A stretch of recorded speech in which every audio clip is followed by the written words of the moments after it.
ఒక నిజం 4 అడుగులు వేసేలోపు అబద్ధాన్ని 6 ఊళ్ళు చుట్టించవచ్చు, లేదా ఒక వదంతిని సృష్టించడం చాలా సులభం. ఇప్పుడు ఫర్ ఎగ్జాంపుల్ లక్ష్మీపార్వతి ఎన్టీ రామారావుని చంపేసింది, ఇది వదంతి సృష్టించారు కదా. అప్పుడు మరి చంద్రబాబు నాయుడు గారు తర్వాత సీఎం, అలాగే కోట్ల రూపాయల సొత్తు దోచేసుకుంది ఎన్టీ రామారావు దగ్గర నుంచి, అది చంద్రబాబు గారే కదా సీఎం అప్పుడు. మరి ఎందుకని ఆమెను అరెస్ట్ చేసి జైల్లో పెట్టి ఆస్తి అంతా రికవర్ చేయలేదు? ఎందుకు ఆగిపోయింది అదంతా? ఎందుకని ఆమె మీద కేసు పెట్టి జైల్లో పెట్టలేదు? అంటే ప్రచారపరంగా వదంతి కానీ వాస్తవం కాదు.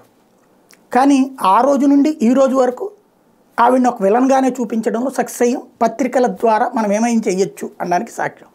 ఇప్పుడు మంగంపేట బైరైటీస్కి సంబంధించి నేను చూస్తుంటే ఈ సాధారణంగా ఈ గనుల్లో దోపిడీలు జరుగుతూనే ఉంటాయి. 100 రూపాయలు దాన్ని 1000 రూపాయలు దాన్ని 100 రూపాయలకి లెక్క కడతారు అని నేను దోపిడీ జరిగి ఉండొచ్చు అని కూడా మటనే అనుకున్నాం కూడా. కానీ ఇప్పుడు ఇవాళ రాసుకొచ్చింది చూస్తే ఈనాడు ఆంధ్రజ్యోతి ఇది ఒక కూడబలుక్కుని ప్రతి దాంట్లో ఒక వ్యతిరేకత, పబ్లిక్లో ఒక అపనమ్మకాన్ని సృష్టించే ప్రయత్నం చేస్తున్న కుట్ర తప్పించి ఇందులో వాస్తవం 10% ఉంటే 90% అబద్ధాన్ని అతికిస్తున్నారు అనడానికి సాక్ష్యం ఇవాళ వచ్చిన 2 పత్రికల్లో వచ్చిన వార్తలు. టెండర్ ఖరారైంది. మొన్నటిదాకా ఏమన్నారు? టెండర్ లేకుండా దోచుకుంటున్నారు అన్నారు. టెండర్ ఖరారైంది. ఆ టెండర్లో ఎంతకి 1600 రూపాయలు మార్కెట్లో వాల్యూ ఉందంట, 1200 రూపాయలు ఖరారైందంట. 1600 రూపాయలు అమ్మేటటువంటిది 1200 రూపాయలకి వాళ్ళు తవ్వుతున్నారంట. అది దోపిడీ ఎట్లవుతుంది నాకు తెలియగడుగుతాను. 1200 రూపాయలు పెట్టి సరుకు తీసాక ట్రాన్స్పోర్టేషను, మెయింటెనెన్సు, లాభాలు కలిపితే 400 రూపాయలు లాభం టన్నుకి ఆశించరా ఎవడైనా వ్యాపారస్తుడు?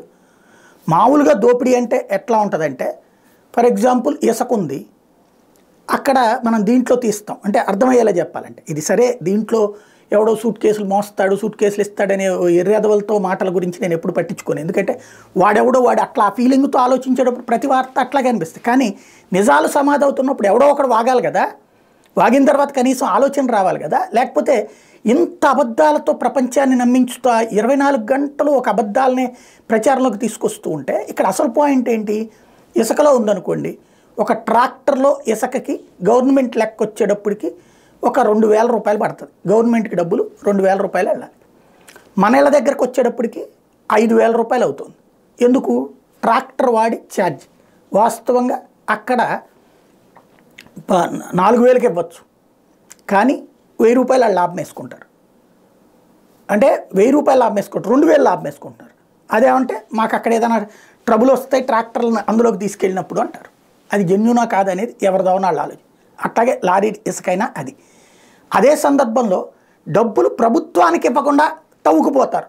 అట్లాంటి వాటికి ఖచ్చితంగా తప్పుపట్టాలి. దోపిడీ చేశారన్నారు. ఇక్కడ టెండర్ పిలిచి 1200 రూపాయలకి టన్నుకి ఇస్తూ 1600 రూపాయలు మార్కెట్లో ఉందంటే ఇది దోపిడీ అని చెప్పి గత 10-15 రోజుల నుండి రాసుకొచ్చి ఇది బాప్, ఇది స్కాములకే బాప్ అంటూ రాసుకొచ్చేసేసి నమ్మేయండి అంటే నమ్మాల్సిందే. ఎందుకంటే ఆంధ్ర ప్రజలకి ఇవన్నీ మనకు తెలియని విషయాలు. ఏవాడు రాశాడంటే ఏ నిప్పులేంది పొగరాదురా అని మనం అనుకుంటాం కదా. ఈ అనుకోవడం అన్నటువంటి దాని చుట్టూతానే పొగని సృష్టిస్తున్నారు, నిప్పు అక్కడ ఉందని నమ్మిస్తున్నారు. ఇదే భారతదేశంలో మీడియా శతాబ్దాలుగా చేసుకొచ్చినటువంటి దుర్మార్గం. జాతికి సంబంధించి ఇప్పుడు తమ వాళ్ళని గెలిపించుకోవడానికి ఎదుటి వాళ్ళని దొంగల్ని చేయడానికి ఆడుతున్న నాటకం.